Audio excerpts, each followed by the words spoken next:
Você sabe quais são as armas espirituais que nós temos ao nosso dispor para lutar contra as forças espirituais do mal? Pois bem, é sobre isso que nós iremos falar neste momento, nesta nossa pré-aula da Escola Bíblica Dominical. Seja muito bem-vindo. Eu sou o pastor Fagner Silva e juntos iremos aprender mais uma lição para a glória de Deus. Hoje, na lição de número 6, que será ministrada no dia 12 de maio de 2024, e é uma honra muito grande poder comunicar, trazer aqui para você mais essa temática, chegando aí já na nossa sexta lição do nosso segundo trimestre do ano de 2024. Sejam muito bem-vindos para que juntos possamos crescer na graça e no conhecimento. Esta é mais uma pré-aula para que você possa acrescentar na sua aula da escola dominical, você professor, você aluno, você dirigente de escola dominical, vai ter aí a oportunidade de aprender ou de acrescentar aquilo que você já vem pesquisando ao longo da semana para a sua aula neste próximo domingo. E já aqui parabenizando a todas as mamães, domingo é o Dia das Mães, queremos aqui parabenizá-las em nome da minha mãe, a irmã Severina. Quero parabenizar a todas as irmãs, todas as mães, que Deus abençoe a vida de vocês. E vamos para a nossa aula de hoje. Abra aí a sua lição, se você a possui, ou pegue aí, tá bom, a sua Bíblia, para que juntos possamos fazer a leitura bíblica em classe. Lembrando, Lucas capítulo 4, versículo 1 ao versículo 4, e depois o versículo 16 ao versículo 20, ok?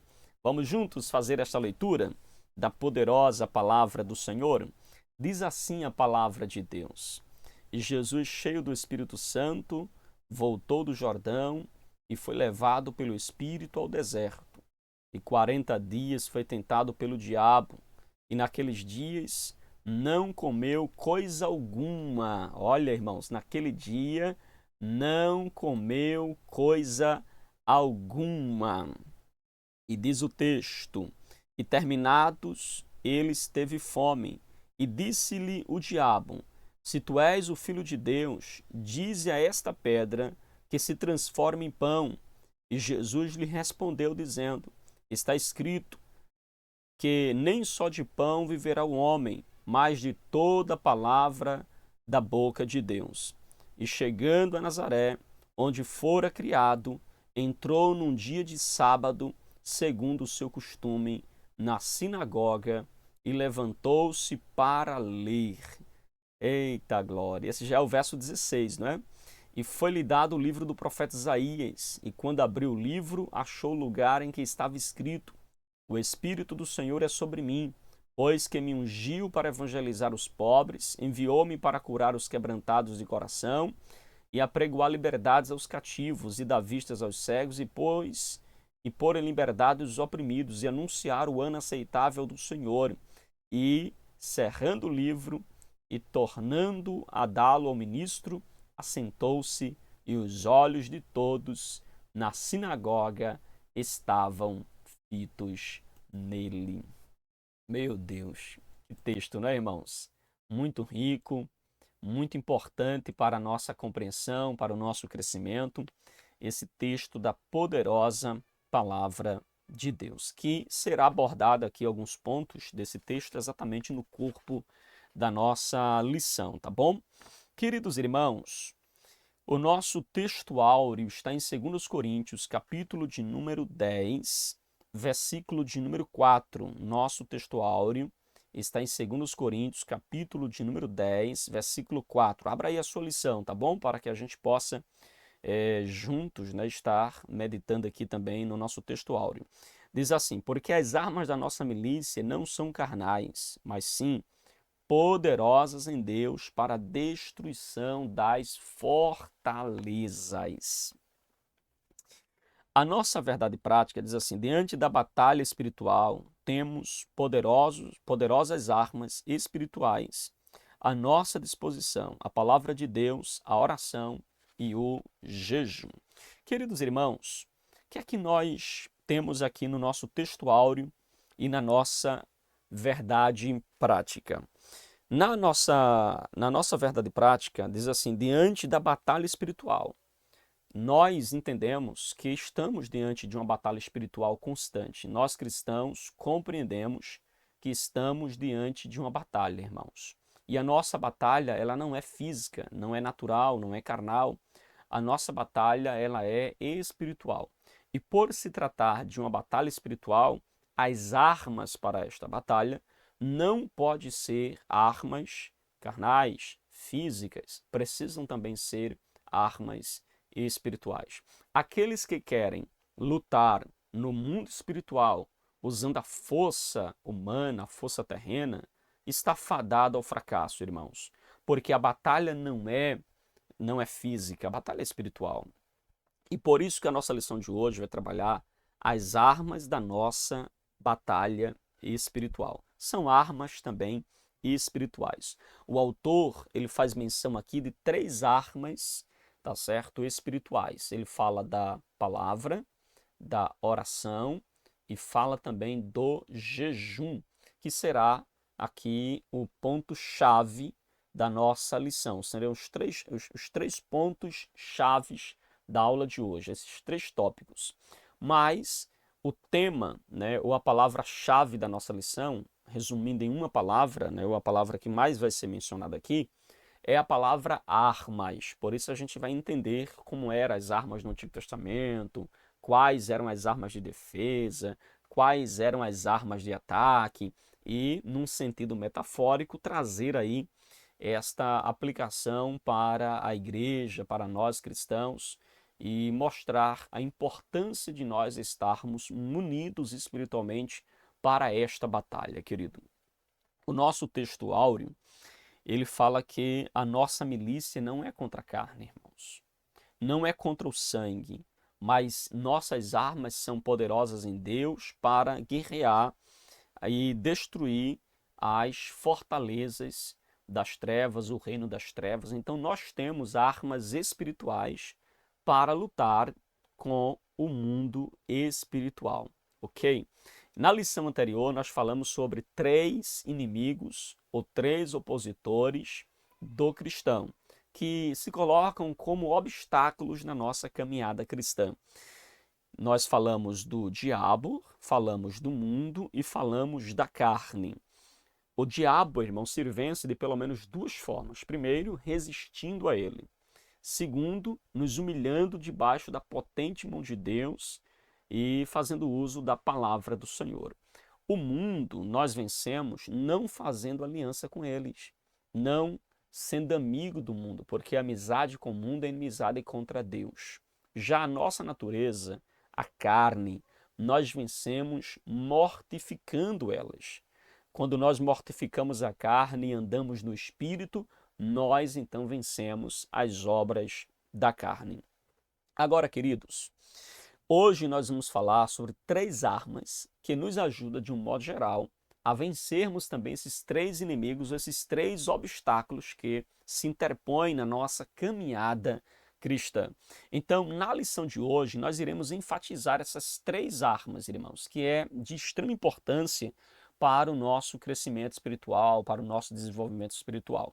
Então, nós não podemos lançar mão ou abrir mão destas 3 armas se nós queremos ser vitoriosos na nossa vida espiritual, ok? Então, desde o nosso iniciar com Cristo, nosso andar com Cristo, desde a nossa decisão por Jesus, nós devemos caminhar com essas 3 armas, já devemos caminhar munidos dessas 3 armas espirituais: palavra, oração e jejum, ok? Ô pastor, eu vou usar essas armas até quando? A nossa introdução diz que nós devemos usar estas armas até o arrebatamento da igreja, irmãos. Enquanto você estiver aqui, você precisa estar munido dessas armas espirituais para vencer os obstáculos espirituais. Ok, queridos? Palavra-chave a palavra-chave é armas, ok? Então vamos analisar quais são as armas do crente. A palavra arma, de um modo geral, quando nós olhamos ela no contexto do Antigo e Novo Testamento, a palavra arma traz um sentido de um instrumento tanto de ataque como de defesa. Então, armas são instrumentos de ataque e instrumento de defesa, ok? É importante que você guarde isso. No Antigo Testamento, o nosso autor, inclusive, vai pontuar que existem algumas armas que eram usadas no Antigo Testamento, falando num contexto literal.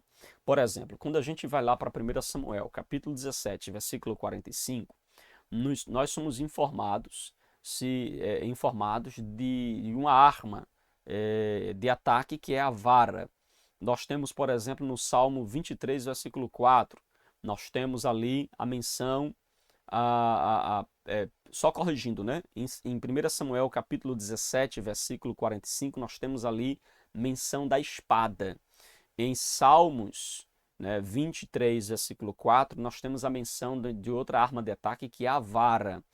Já em 1 Samuel, capítulo de número 17, versículo 40, nós temos ali a menção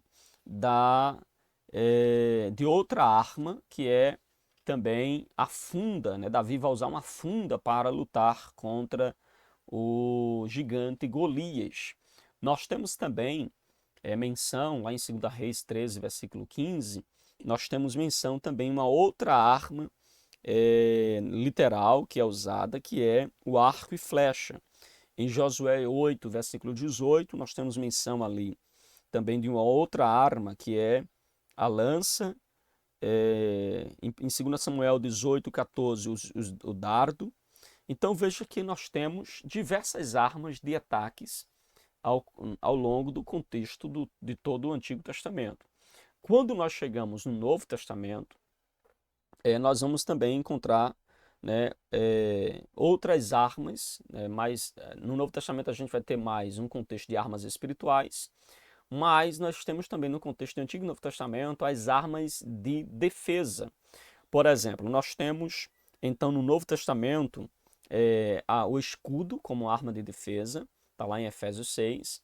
Nós temos também no Antigo Testamento uma outra arma de defesa, que é o capacete, né? Nós temos a couraça, nós temos também a caneleira, são tudo armas de defesa que o cristão precisa ter, né? Claro, a gente vai falar aqui num sentido metafórico, são armas literais que eram usadas no Antigo Testamento, tanto de ataque como de defesa, mas nós estamos falando aqui num sentido metafórico. Então, nesse sentido, irmãos, as armas aqui têm um sentido metafórico, né? Quando a gente menciona aqui literalmente, mas eu quero usá-la, e a lição usa nesse sentido metafórico, para dizer o seguinte, que as armas do cristão não é armas carnais, físicas, contra outra pessoa ou contra corpos, né? Ou contra o ser humano, o outro ser humano,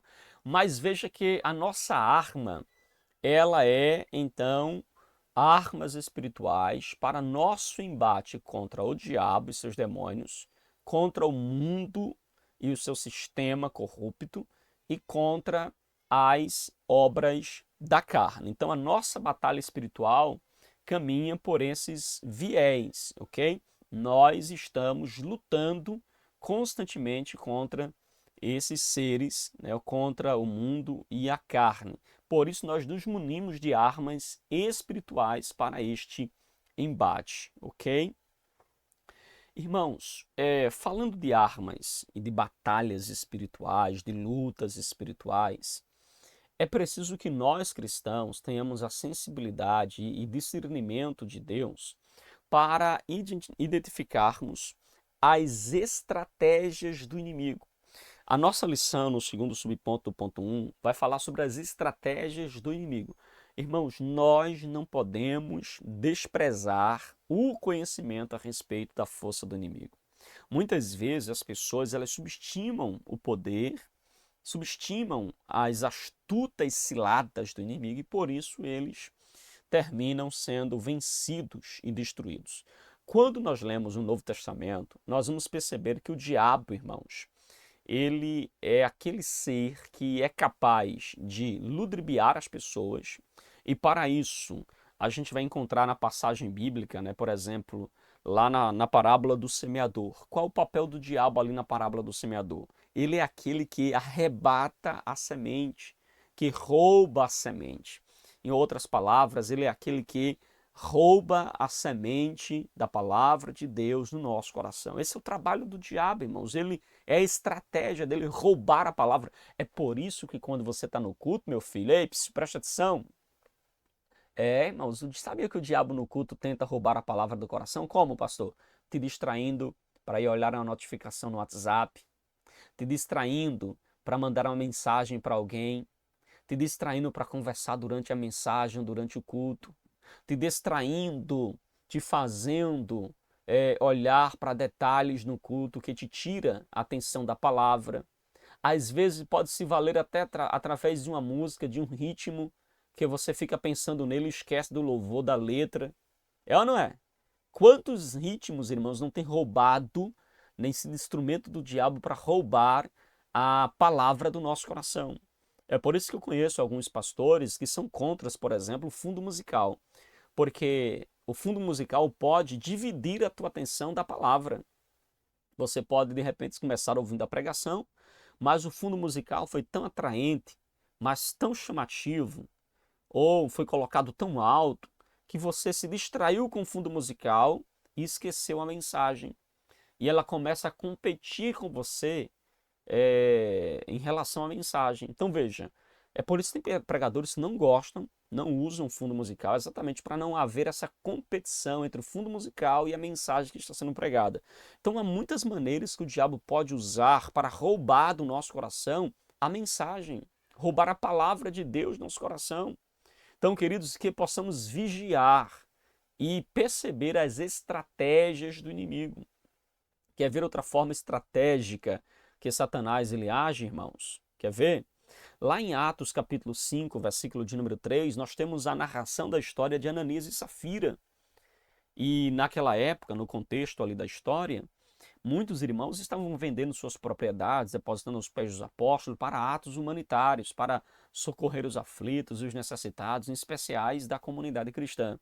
Então, Ananias e Safira, percebendo isso e querendo, então, galgar uma certa posição ou ganhar um certo status diante dos irmãos, eles venderam a propriedade, mas mentiram sobre o preço da propriedade e levaram uma oferta para os pés dos apóstolos. Mas eles estavam mentindo.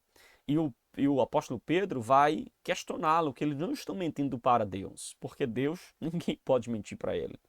Mas eles estavam mentindo para si mesmos, irmãos. Eles tentaram mentir ao Espírito Santo, tentaram mentir para Deus, o que não é possível.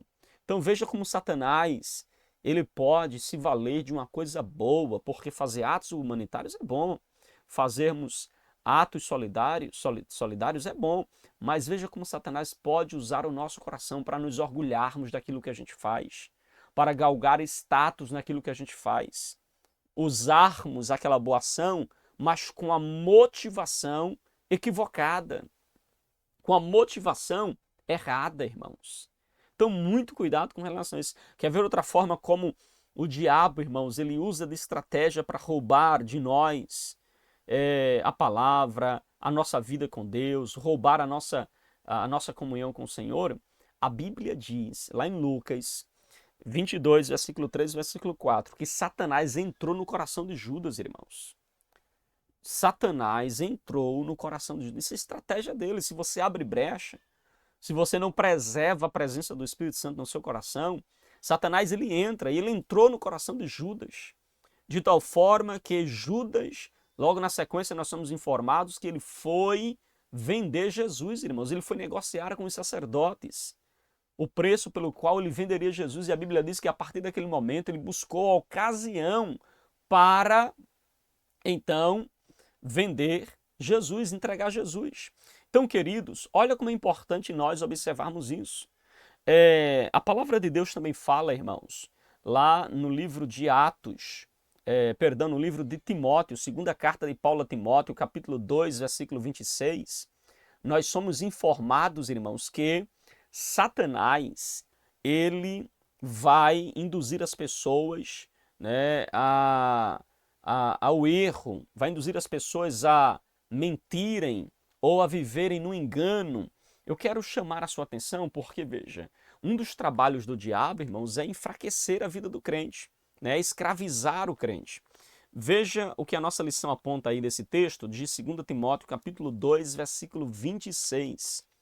2 Timóteo 2, 26. Abra aí a sua Bíblia, vamos ver essa passagem da palavra de Deus. É importante você folhear também aí a sua Bíblia. 2 Timóteo, capítulo de número 2, versículo 26. Mas também o retorno à sensatez, livrando-se dos laços do diabo, tendo sido feitos cativos por ele para cumprirem a sua vontade. Então veja, aqui nós somos informados que o diabo, irmãos, uma das estratégias dele é levar as pessoas cativas para que estas pessoas façam a sua vontade. Um dos propósitos do diabo é nos prender nos seus laços, irmãos. A palavra laço aqui, o termo grego pages, se traduz por cilada, por laço, por artimanhas. O diabo tem essas artimanhas, irmãos, para escravizar a vida das pessoas.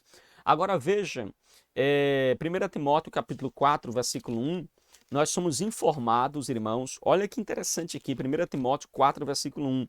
Ora, o Espírito afirma expressamente que nos últimos tempos, e nós estamos vivendo esses últimos tempos, viu, irmãos? Alguns apostatarão da fé por obedecerem a espíritos enganadores e a espíritos de demônios, irmãos. Olha que interessante nós temos aqui, irmãos. Alguns se apostatarão da fé por obedecerem a espíritos enganadores. Irmãos, nós vivemos esta época de espíritos enganadores que estão levando muitos a se apostatarem da fé, a ludibriarem aqueles que estavam outrora na fé, e eles seguem doutrinas de demônios, a teologia satânica, irmãos, doutrinas do diabo. Eles seguem essas doutrinas. Então veja que essa é mais uma estratégia do diabo. A palavra de Deus diz em Lucas, capítulo 22, versículo 32, a palavra de Deus fala que Satanás, ele pediu a Jesus para cirandar com a vida de Pedro. E Jesus disse, Pedro, eu roguei ao Pai, porque Satanás pede para cirandar com a tua alma. Então Jesus roga ao Pai para que não seja Pedro entregue nas mãos do diabo para que ele venha cirandar. Ele queria peneirar Pedro, irmãos. E Jesus não permitiu. Jesus não autorizou. Então veja, essas são estratégias do diabo contra a vida do crente, contra a nossa vida. Não é por acaso, irmãos, que o apóstolo Paulo ele vai nos alertar, o apóstolo Pedro, né, vai nos alertar lá na sua primeira carta, no capítulo 5, versículo 8. Pedro ele diz que sede sóbrios, vigiai, porque o diabo, vosso adversário, ele anda ao vosso redor, bramando como um leão, buscando a quem possa tragar. Que Deus tenha misericórdia de nós, irmãos. Porque esta é a estratégia do diabo, viu? Ele anda ao nosso redor, buscando uma ocasião pela qual ele possa nos tragar. Então vigie, seja sóbrio, seja vigilante. Porque se Deus, ele mandou o seu Filho Jesus Cristo, irmãos, para destruir as obras do diabo, veja, nós precisamos nos agarrar a Cristo, estar com Cristo, porque é Ele quem desfaz as obras do diabo, que constantemente milita, peleja contra nós. Então, irmãos, vigiemos o nosso coração, sejamos sóbrios, que possamos buscar a presença do Senhor, que possamos nos munir das armas espirituais para vencermos esses embates espirituais. Amém, queridos? Tranquilo até aqui? Ok? Podemos seguir avante? Então, veja, né, e tenha discernimento das estratégias do diabo, irmãos. E, claro, por que discernir as estratégias do diabo e vigiarmos e sejamos sóbrios? Por quê, irmãos? Porque a nossa lição, inclusive, vai pontuar aqui que ele é o chefe de toda a força do mal. O diabo é o chefe de toda a força do mal. O apóstolo Paulo, irmãos, ele vai escrever claramente que o diabo ele é o chefe de todos os poderes das trevas que batalham contra nós. Você pode ler isso, inclusive, lá em Efésios capítulo 6, no versículo de número 11. Vamos ler esse texto, Efésios 6, versículo 11, vai nos mostrar exatamente o diabo como o príncipe, né, das trevas, aquele que é o chefe, ok, do reino das trevas. Efésios 6, versículo 11, olha o que diz, irmãos. Revesti-vos, pois, de toda a armadura de Deus, para que possam estar firmes contra as ciladas do diabo, irmãos. Veja que o diabo, ele é aquele que arma cilada, que prepara ciladas contra a vida do cristão. Veja agora comigo Romanos 13, versículo 12. Vai alta noite e vem chegando o dia, deixamos, pois, as obras das trevas e revistamos-nos das armas da luz, ok? Trazendo aqui então a nossa referência correta, Romanos capítulo 13, versículo 12, que nos chama a nos revestirmos da luz, né, das armas da luz, para lutarmos contra esse inimigo feroz, esse inimigo, irmãos, que peleja, que batalha contra a vida cristã. Então, queridos, até mesmo o apóstolo dos gentios, por vezes, né, vai estar, ou na verdade, né, o apóstolo dos gentios, vai dizer a nossa lição, por vezes foi impedido, irmãos, através de instrumentos humanos, né, que o diabo usou instrumentos humanos para impedi-lo de fazer a obra. Isso está lá, vamos abrir aí a nossa Bíblia, em 1 Tessalonicenses, abra aí 1 Tessalonicenses, capítulo de número 2, versículo 18. Capítulo 2, versículo 18, que diz assim: Por isso quisermos ir até vós, pelo menos eu, Paulo, não somente uma vez, mas duas, contudo Satanás nos barrou o caminho. Olha aqui Paulo dizendo que ele queria ir a Tessalônica, mas por duas vezes Satanás barrou o caminho. O que mostra nitidamente, irmãos, que Satanás ele pode se valer de instrumentos humanos, de pessoas, de órgãos, do sistema, para nos impedir de fazermos a obra ou de realizarmos uma atividade espiritual. Razão pela qual, né, nós temos, inclusive, em Efésios 2, versículo 2, a Bíblia chama o diabo de o príncipe da potestade do ar. Então, veja, parece haver, inclusive, irmãos, uma hierarquia dentro do reino das trevas, onde o diabo ele é, inclusive, o Deus deste século, o príncipe do reino das trevas. Então, nós não podemos ignorar que o inimigo ele tem um reino e que esse reino ele é organizado. Nós podemos, inclusive, perceber isso, irmãos, quando lá em Lucas, capítulo de número 11, versículo de número 17, Jesus foi acusado de expulsar demônios pelo espírito de Belial. E Jesus disse, olha, se um reino milita contra si mesmo, é um reino dividido, este reino não prospera. Então, se Satanás expulsa Satanás, esse reino está dividido. O que Jesus está mostrando é que Satanás ele tem um reino organizado, irmãos. Ele não milita contra ele mesmo, ele milita contra a igreja. Ele milita contra o povo de Deus, ele milita contra mim, contra você. Por isso, da necessidade de nós vigiarmos o nosso coração. Amém, queridos? Tranquilos até aqui? Amém? Então, a nossa milita é contra as astutas ciladas do diabo, como diz a palavra de Deus em Efésios, capítulo 6, versículo 11, irmãos. Olha, o diabo, irmão, Satanás, ele vai usar de diversas estratégias, como já mencionamos aqui, para tentar parar a marcha da igreja, para destruir o povo de Deus, para parar, né, a caminhada dos filhos de Deus. Olha, ele pode usar a estratégia do desânimo, ele pode usar a estratégia da tentação, colocando aquilo que você gosta, para que você se prenda e foque naquilo, em Deus e aquilo. Satanás pode colocar, irmãos, a falta de perdão, ele pode usar a estratégia do medo. Quantas pessoas não estão andando com medo, irmãos? Tem medo de dormir, tem medo de acordar, tem medo de andar, tem medo, irmãos, de ir à igreja. Tem pessoas que estão isoladas aí com medo por causa da violência, por causa daquilo. Então ele coloca um medo nas pessoas. Satanás é o acusador, ele pode usar a estratégia da acusação, da calúnia. Ele pode usar, irmãos, a atitude de nós querermos, né, agradarmos os nossos desejos pecaminosos. Satanás, ele pode, irmãos, nos seduzir para que nós possamos nos comprometer com os seus planos, com os seus projetos e desta forma nos afastarmos da presença poderosa de Deus. Por isso que Paulo vai instruir os seguidores de Jesus, irmãos, a permanecerem firmes em sua posição, né, contra as ciladas do diabo, irmãos, ok? E nós temos 3 armas espirituais, eu gostaria até de chamá-las, né, de 3 elementos espirituais do cristão para que eles possam vencer as batalhas espirituais.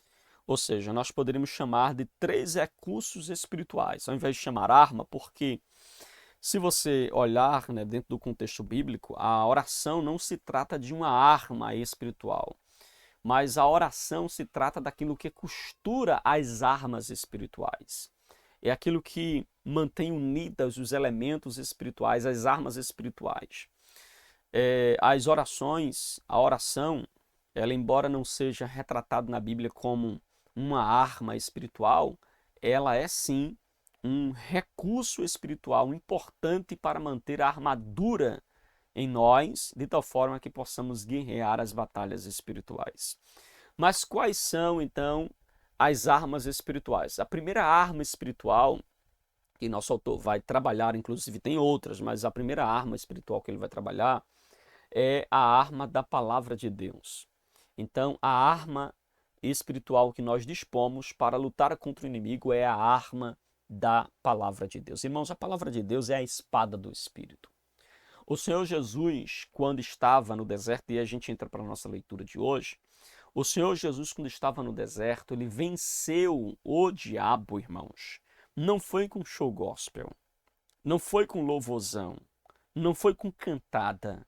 Ele não venceu o diabo com sal grosso, não venceu o diabo com campanha, não venceu o diabo, irmãos, fazendo liturgia ou rituais, não, fazendo mapeamento espiritual, descobrindo código genético espiritual, número de série espiritual, descobrindo o DNA espiritual. Ele não venceu o diabo fazendo isso, irmãos. Ele venceu o diabo usando por 3 vezes a palavra de Deus e somente a palavra. Jesus vence o diabo usando a palavra. Ele vai dizer para o diabo, quando estava ali no finalzinho do seu período de jejum de 40 dias e 40 noites, obviamente Jesus estava com fome, o que significa que Jesus jejuou apenas do alimento, mas Jesus estava tomando água, e quando Jesus estava ali, chegando aos 40 dias, depois dos 40 dias de jejum, Jesus teve fome. Então o diabo se apresenta e tenta induzir Jesus a obedecê-lo e a usar o poder de Deus em benefício próprio. Meu Deus! Olha a estratégia do diabo, irmãos. Levar Jesus a obedecê-lo, porque ele mandou, transforma essa pedra em pão. O diabo quer que você faça a vontade dele. O diabo quer que você siga os seus planos. Mas, em segundo lugar, o diabo queria que Jesus, irmãos, naquele momento, ele usasse o poder espiritual que Deus investiu, o poder de Deus sobre a vida dele, para o benefício pessoal.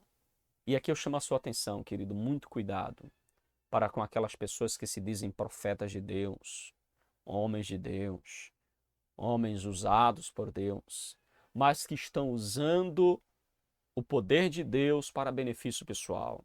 Está usando o poder de Deus para ganhar popularidade, está usando o poder de Deus para ganhar visualização e curtida, está usando o poder de Deus para ganhar dinheiro, está usando o poder de Deus, irmãos, em benefício pessoal.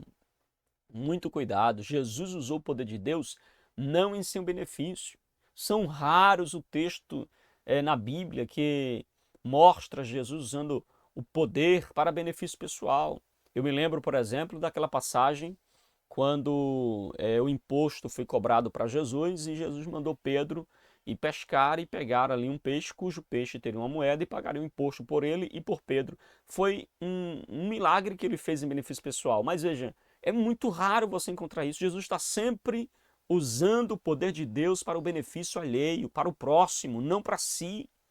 Hoje a gente está vendo uma febre de homens e mulheres que dizem de Deus, mas estão usando o poder de Deus, um milagre, em benefício pessoal, usando para autopromoção.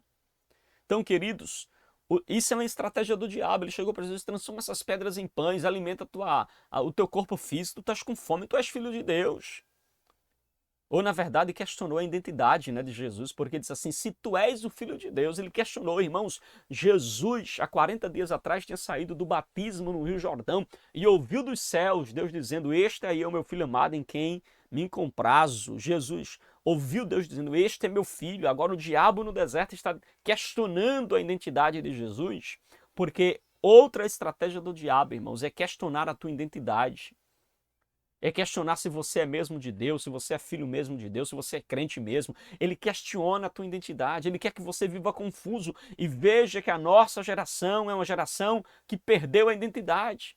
É o homem que perdeu a identidade masculina, é a mulher que perdeu a identidade feminina. E as pessoas estão perdendo a sua identidade. É o homem que quer ser um gato, que quer ser um cachorro, quer ser um animal. É a mulher que quer ser um animal, quer ser isso, quer ser... Perdendo a sua identidade, irmãos. Isso é estratégia do diabo roubar de nós a nossa identidade. Então, irmãos, Jesus venceu o diabo usando a palavra, irmãos. E o próprio apóstolo Pedro vai nos aconselhar que a gente deve nos alimentar do leite racional. Ou seja, é a palavra de Deus para o nosso desenvolvimento espiritual, para o nosso crescimento e desenvolvimento da nossa salvação. Então, nós precisamos nos apegar na palavra. Nós precisamos ser nutridos pela palavra, solidificado pela palavra. Nós devemos estar fundamentados na palavra de Deus. Jesus disse que aquele que ouvir as minhas palavras, eu comparo-lo-ei a um homem prudente que edificou a sua casa sobre a rocha.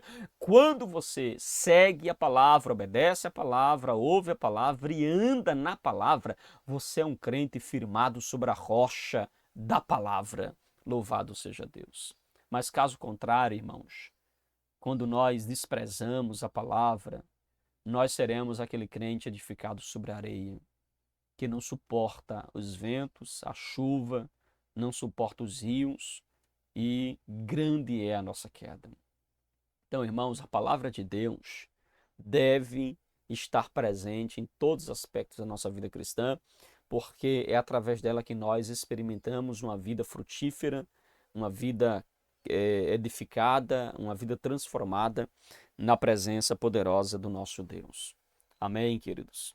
Meus irmãos, outro elemento, né, para não falar de armas, porque a oração eu entendo que seja um recurso que Deus usa. Você vê que nas armaduras lá de Efésios capítulo 6 não é mencionada a oração como arma espiritual, mas é mencionada a oração como aquela que liga as armaduras espirituais. Então veja, o que é que prende o escudo em mim, a espada em mim, a couraça, o capacete? O que é que me prende, o que é que me une, o que costura essas armaduras para ficar unidas uma na outra e possamos usar na batalha espiritual? A oração. A oração. A oração é uma ferramenta importante, irmãos, na nossa comunhão com Deus. A oração é o que Jesus fez no deserto e foi assim que ele venceu o diabo, usando a palavra e mantendo uma vida de oração. É claro que nós precisamos entender que não é porque você ora que o diabo não quer conversa com você. Você já deve ter ouvido por diversas vezes que o diabo não quer conversa com o crente que ora, que o diabo não vem tentar o crente que ora, que o diabo não se aproxima do crente que jejuma. É assim? Você está orando, está jejuando, quando você chega na esquina da rua, o diabo bate em retirada. Irmãos, não é verdade isso. Não é verdade porque Jesus estava jejuando e Jesus estava orando e já durava mais de 40 dias. E ainda assim o diabo se manifestou para induzi-lo ao pecado. Então veja, a oração não é um antídoto para a aproximação do diabo, mas a oração nos dá poder para responder o diabo conforme a vontade de Deus. O jejum não é uma imunidade contra as lancetas do diabo, contra as flertadas dele para nos induzir ao pecado. Mas a oração e o jejum, irmãos, são recursos espirituais que Deus disponibiliza para mim e para você, para que possamos estar fortes o suficiente para usar as nossas armaduras espirituais. A oração vai nos fortificar, vai nos preparar para usarmos com habilidade as armas espirituais que Deus dispõe para nós. É por isso que nós somos convidados, por exemplo, no Salmo 55, versículo 17, diz que o salmista orava de tarde, de manhã e à noite. Então veja, fala de oração nos 3 horários do dia, manhã, tarde e noite. Mostra a importância e o valor da oração. Nós temos, por exemplo, em Efésios 6:18, que nós devemos também orar em todo o tempo. Devemos então estar sempre em oração. Em 1 Tessalonicenses 5, e versículo 17 também, nós somos informados que devemos orar sem cessar, irmãos. Versículo 19, se me falar a memória, devemos orar sem cessar. Então, queridos, o apóstolo Paulo não insere a oração como uma peça da armadura, mas veja que a oração ela é aquilo que ajusta ou alinha a armadura para que nós possamos guerrear, para que nós possamos lutar a nossa batalha espiritual. Então, irmãos, neste aspecto, a imagem, né, da oração ou a oração, ela traz a ideia aí daquilo que liga e que fortalece todas as esferas da nossa vida para a nossa batalha espiritual. O jejum, irmãos, quando aliado à palavra e à oração, o jejum é um outro recurso espiritual do crente nessa jornada para o céu, onde nós podemos então lutar contra as forças espirituais do mal. O jejum, claro, conforme Isaías 58, deve ser feito em sinceridade. Não pode ser um jejum apenas externo, da abstinência de alimento, mas deve ser um jejum também interior, de abstinência do pecado. Então, irmãos, o jejum precisa ser sincero. No Antigo Testamento, o jejum era praticado uma vez por ano, no dia da expiação, e em algumas ocasiões especiais, por necessidade de um livramento, de proteção. Nós temos o jejum, irmãos, por orientação. Nós temos a prática do jejum em busca, então, de consagrar, em busca também de arrependimento, em situações difíceis. O jejum era praticado também para preparar-se para o ministério, como foi o caso de Jesus, ele jejuou antes de começar o ministério. O jejum também foi praticado como forma de adoração, de louvor e gratidão a Deus, expressando fome de Deus, sede de Deus. Então nós temos na Bíblia esses propósitos do jejum, irmãos. Há muitos propósitos, mas lembre-se que o jejum é um dos recursos espirituais que Deus nos dá, disponibiliza para nós também vencermos o inimigo. Há coisas, irmãos, que são vencidas por meio da oração e do jejum. Há batalhas que são vencidas quando nós estamos munidos, estamos com a imunidade espiritual alta por causa da oração e do jejum. O crente, quando deixa de orar, perece, irmãos. Viu? Olhe, ou a oração vai te separar de uma vida fria e gelada, ou a vida fria e gelada vai te levar a se afastar da oração. Isso é fato. Crente que não ora esfria, irmãos. Crente que não jejuma esfria. Infelizmente, nós estamos vivendo uma geração. É claro que existem as exceções, mas uma geração que tem abandonado o culto de oração. Deixe-me fazer uma pergunta. Como anda o culto de oração na sua igreja? Sabia que tem igrejas que nem tem mais culto de oração? Porque o povo não vem orar. E como anda os trabalhos de oração? Vazios. Se contam no dedo aqueles que vão orar. E semana após semana são os mesmos irmãos. Nós estamos precisando, irmãos, urgentemente resgatar na nossa vida o valor da oração. Voltarmos a ter práticas de oração. Se você ler as biografias, inclusive, né, eu estava conversando recentemente com o nosso querido diretor André Carvalho, e ele falando exatamente sobre isso, irmãos. De que na biografia dos heróis da fé você vê homens que passavam 24 horas, não diretamente, mas passavam ali 24 horas, 2 dias de oração, porque ia pregar, porque iam evangelizar, porque iam fazer. Então vejam, eram homens que dedicavam horas e horas a fios, 4 horas seguidas, 3 horas seguidas de oração, para poder realizar a atividade de Deus, fazer a obra de Deus. Hoje a gente percebe pregadores que sobem ao altar sem orar, sem jejuar, não oram pelos seus ouvintes, não oram pela sua mensagem, as mensagens não são mais preparadas em espírito de oração. Então nós temos hoje essa grande deficiência espiritual, onde muitos estão confiando na força da memória, estão confiando na tecnologia, estão confiando na força do seu braço, mas não estão mais preparando-se na força da oração, do jejum, da graça de Deus, e o resultado é a falta de unção, a falta de poder espiritual. Nós estamos presenciando hoje uma geração vazia. Não há fogo do Espírito, não há graça de Deus, porque estão abandonando a prática da oração, do jejum, o apego à palavra, porque quando falta a oração, o próximo passo é o abandono das Escrituras. E aí você pega hoje, irmãos, encontra igrejas, denominações que não tem mais culto de oração, não tem mais momentos de oração, há crentes que chegam no culto, já nem oram mais, chega lá, senta, abre o seu tablet ou o seu smartphone, fica lá no culto acessando, nem ora, nem cultua direito. Nós estamos em uma geração difícil, irmãos. Outrora, um culto evangelístico, um trabalho na rua, a igreja estava lá em peso, um culto de vigília, um culto de oração, a igreja lá unida, orando, buscando a Deus. E hoje, irmãos? Hoje nós estamos presenciando os crentes, irmãos, tão frios, gelados, e isso não é porque estão orando muito. Isso é exatamente por falta de oração, por falta de busca constante em Deus. Amém, queridos? E para nós finalizarmos a nossa lição, vamos aqui para o último ponto. Jesus, irmãos, é o nosso maior modelo. De tudo que a gente falou até aqui, Jesus é o nosso maior modelo. Veja que ele vence o diabo com a palavra. Há dois episódios importantes que relatam, inclusive, o destaque, né, especial do Senhor Jesus com a palavra. Nós temos aqui, por exemplo, em Lucas capítulo 4, que é o texto da nossa leitura, primeiro o embate dele com o diabo. Por 3 vezes Jesus vai usar a palavra. Jesus vai citar para ele Deuteronômio 8, versículo 3. É assim? Vai citar também Deuteronômio 6.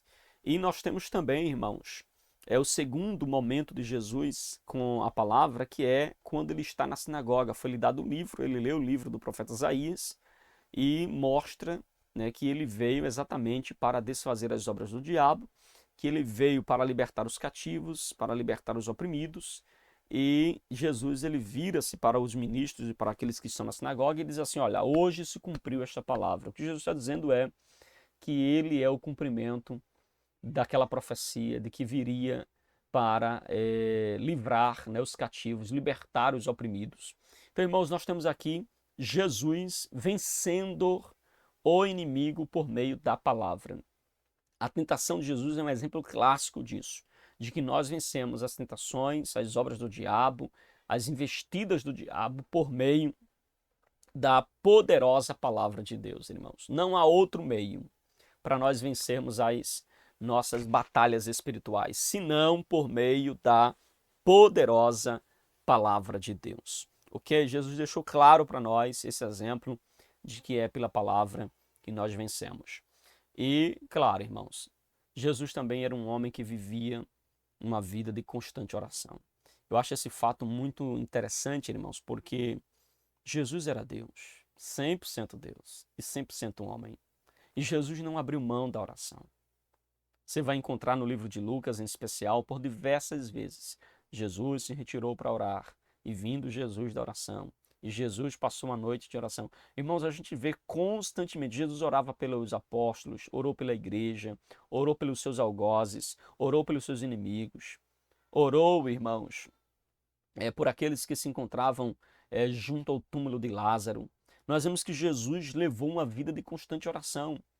Jesus, irmãos, ele transpirava a Deus, ele vivia em tanta comunhão com Deus, que ele mesmo disse: quem vê a mim vê o Pai.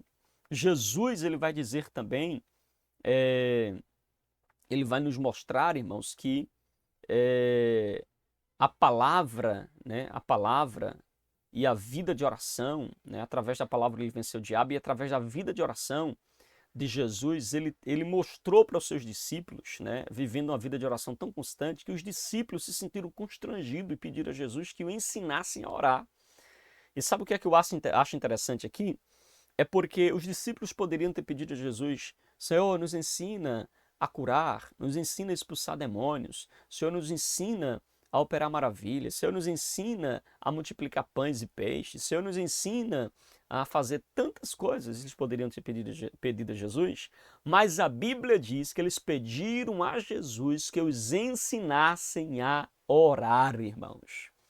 Será que foi vendo a oração de Jesus e a vida de oração de Jesus que ele disseram assim: meu Deus, se ele que diz que é Deus vive nessa constante vida de oração, então nós precisamos aprender a orar. Nós precisamos aprender a buscar a presença de Deus. Então, queridos, a vida de oração ela é fundamental, ela é importante demais. Então, eu venho neste momento, inclusive, encerrar a nossa lição aqui, convidando os irmãos, né, a praticarem a leitura da palavra de Deus, estude a Bíblia, viva uma vida de oração e, por fim, Jesus também jejuou, irmãos. E nós também devemos jejuar. Nós devemos jejuar porque o jejum é a mortificação também da carne, é um castigo físico à nossa carne, e declarando que nós temos mais fome de Deus do que fome pelo alimento terreno. Então, irmãos, nós devemos orar. Infelizmente, irmãos, infelizmente, há inclusive pastores, líderes que desencorajam a igreja à prática da oração e do jejum, dizendo que não tem qualquer utilidade ou qualquer valor. Mas, irmãos, nós cremos que é importante o jejum. É claro que nós respeitamos os limites daqueles que, por um motivo de saúde, não podem praticar o jejum, ou que não podem jejuar por um determinado tempo mais longo. Mas, irmãos, todos devem e podem jejuar. Ainda que seu jejum seja mais curto, precise respeitar alguns elementos, né, por causa da sua saúde, mas é importante que nós possamos estar na prática do jejum, buscando mais comunhão com Deus, mais intimidade com Deus. Então, irmãos, se nós andarmos alinhados com a palavra, se nós andarmos em oração, em jejum, pode ter certeza que nós nos tornaremos mais sensíveis à voz de Deus. Nós então estaremos mais fortes, mais preparados, mais revestidos para vencer as investidas do diabo. Porque, irmãos, assim como Jesus, ele venceu o diabo com jejum e oração, e ele venceu o diabo com a palavra de Deus, nós podemos vencer as ciladas, os dados inflamados do inimigo, à medida que nós nos apegamos na poderosa palavra do Senhor. Amém, queridos? Então, nós chegamos aqui ao finalzinho de mais uma aula.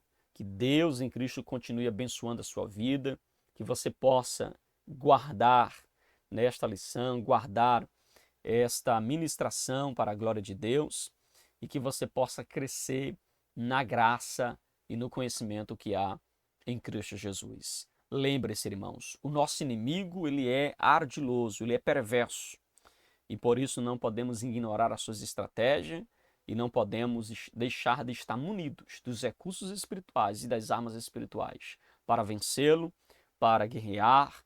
E lembre-se, a nossa luta não é contra nosso irmão, a nossa luta não é de denominação para denominação, a nossa luta não é contra carne e sangue, a nossa luta, irmãos, é contra o mal, é contra o príncipe deste mundo, é contra o diabo e as suas hostes. Amém, queridos? Então, que essas armas, elas possam promover em nós crescimento e fortalecimento para a nossa vida espiritual. Meus queridos irmãos, chegamos ao finalzinho de mais uma aula da nossa escola bíblica, da nossa pré-aula. Que Deus continue te abençoando, que Deus continue derramando da sua graça sobre a sua vida. Muito obrigado por ter acompanhado até aqui. Que Deus continue revestindo você de graça, poder e autoridade. Amém, queridos? Se você ainda não é inscrito no nosso canal, se inscreve, aperte o sininho de notificações e esteja aí sempre a par daquilo que nós estamos publicando aqui em nosso canal, tá bom? Um abraço para você, que Deus te abençoe e Uma boa aula em nome de Jesus.